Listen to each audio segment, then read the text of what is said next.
एक शिप समुंदर में जब चलना शुरू हुआ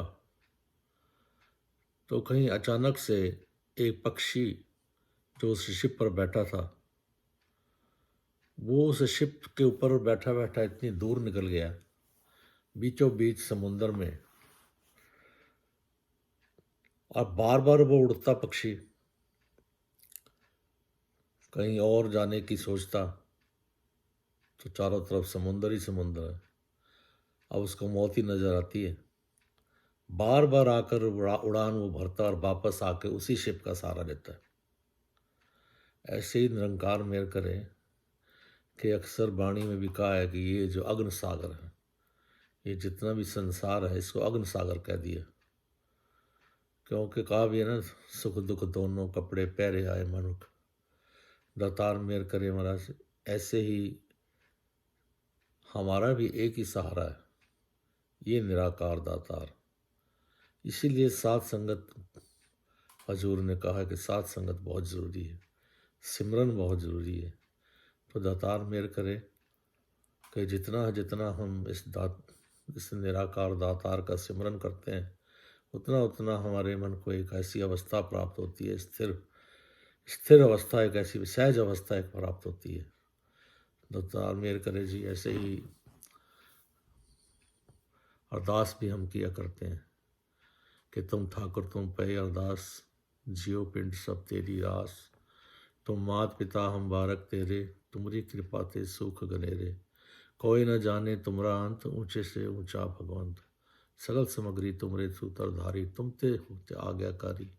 तुमरी गतमित तुम ही जानी, नानक दास सदा कुर्बानी।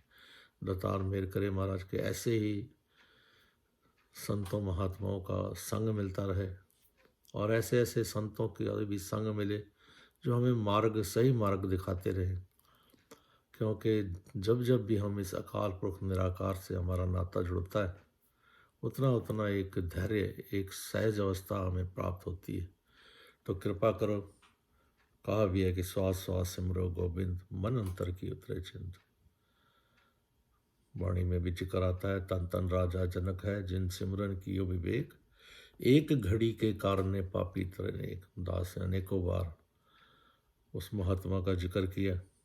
ये शब्द तो अनेकों बार सुना था, तन तन राजा जनक है, जिन स्मृति कियो विवेक, एक घड़ी के कारण पापी तरे अनेक। लेकिन महात्मा इसकी व्याख्या कर रहे थे, कहने लगे जब राजा जनक ने इस नश्वर शरीर को त्यागा तो उनको जब ले जाया जा रहा था, अक्सर यही कहा जाता है कि जब भी कोई संत महात्मा इस संसार से जाता है, स्वर्ग नरक दिखा तो किसने, लेकिन ऐसे वाणी में लिखा है, वाणी में इसका जिक्र है कि उनको जब स्वर्ग ले जा रहा था तो कुछ रोने चीखने चिल्लाने की आवाज़ें आ रही थी। तो उन्होंने पूछा ये कौन लोग हैं? तो धर्मराज ये कहने लगे कि ये वो लोग हैं जिन पापी, जिन्होंने कभी सिमरन नहीं किया, कभी कोई अच्छा काम नहीं किया, कभी परोपकार नहीं किया और पाप ही किए हैं। लेकिन कहा यह जाता है कि राजा जनक एक ऐसा दयालु महात्मा था और वाणी के अंदर अगर एक किसी राजा का जिक्र है तो राजा जनक ही है। तो राजा जनक कहने लगे क्या इनका भी उद्धार हो सकता है? तो धर्मराज जी कहने लगे हाँ, अगर इनको अपने हिस्से का कोई सिमरन दान दे। तो यही बताया जाता है, महात्मा जिक्र कर रहे थे कि तराजू के एक पलड़े में राजा जनक जी का एक घड़ी का सिमरन रखा गया और दूसरे पलड़े पर उन सारे पापियों के पाप रखे गए। और वो जो एक घड़ी का सिमरन था वो सारे पापियों को तार के ले गया। ये वाणी में लिखा है। तो दातार मेहर करे कि सिमरन में बहुत, जब भी हम सिमरन करते हैं तो एक मन को स्थिर अवस्था प्राप्त होती है, शांति मिलती है। क्योंकि जितना जितना नाता हमारा निराकार दातार के साथ जुड़ता है उतना उतना हम स्थिर सहज अवस्था प्राप्त होती है। तो कृपा करो महाराज, जैसा संगत होती है वैसे ही उसका असर हो जाता है। एक संगत होती है, एक साथ संगत होती है। सदगुरु की कृपा से हमें साथ संगत प्राप्त है। कृपा करो बस महाराज, साथ संगत की कीमत, इसका एहसास हमेशा बना रहे। यही प्रार्थना, यही अरदास बनती है। बाकी फिर कभी प्यार से कहना, धन्यवाद।